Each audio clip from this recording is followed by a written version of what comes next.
Continuando con el transistor, vamos a explicar cómo se simula el punto de trabajo o el punto de operación de un transistor.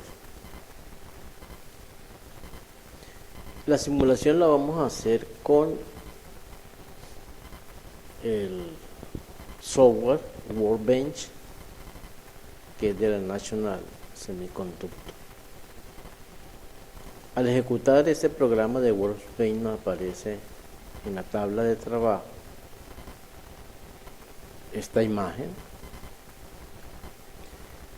Entonces tenemos que buscar los componentes electrónicos. En este caso vamos a buscar el transistor, que lo vemos aquí. Le damos clic y nos aparece entonces esta otra tabla y seleccionamos de todas estas configuraciones de los transistores. Aquí tenemos, vea, el NPN, aquí tenemos el PNP.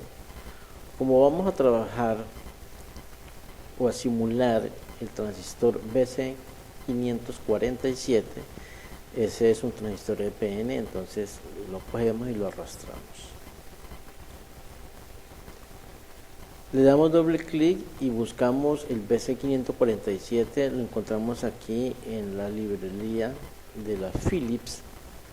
Buscamos el BC547, entonces lo seleccionamos, pero antes de darle aquí a aceptar, si queremos nosotros modificar un poco los parámetros del transistor, podemos darle aquí a DIC y podemos, por ejemplo, colocar el valor del beta del transistor. Aquí, por ejemplo, le cambiamos el valor de beta o el HFE a 216. Queríamos que trabaje el transistor con este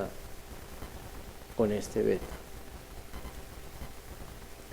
En las características del transistor, el famoso data chips, encontramos estos transistores, el BC547, que es muy parecido al 546, nos dice que son transistores EPN, NPN.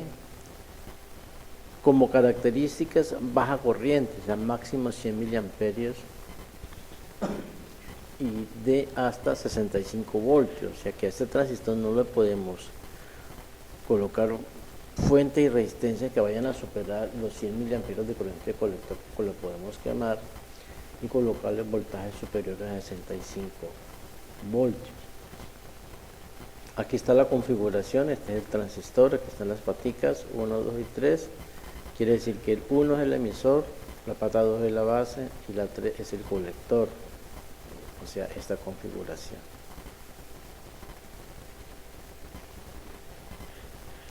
Entonces vamos a simular el punto de operación del transistor y colocamos el transistor BC547, que ya lo teníamos.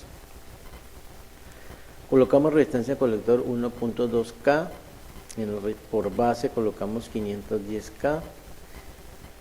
La fuente de voltaje es más 12 voltios positivo porque es un NPN. Fíjense que NPN, la flecha sale, lo que indica que la corriente viene así, de esta forma. Por lo tanto tenemos que tener aquí el positivo para que fluya corriente en este sentido y fluya corriente en este sentido. Por eso la corriente de colector más esta corriente de base me da a mí la corriente de colector. Bueno, y colocamos entonces los medidores. Aquí medimos la corriente de base, nos da 22 microamperios, la corriente de colector 4.17 miliamperios y el voltaje de base emisor nos da 6.98 voltios, casi los 7 voltios. Entonces estas son las corrientes y los voltajes, o sea, podemos hallar ya el punto de trabajo, que es BCE 6.9, IC 418 miliamperios e IB, corriente de base 22 microamperios. El transistor está operando de esa forma, con esta fuente de voltaje, esta resistencia de colector, esta resistencia de base y con un beta de 216.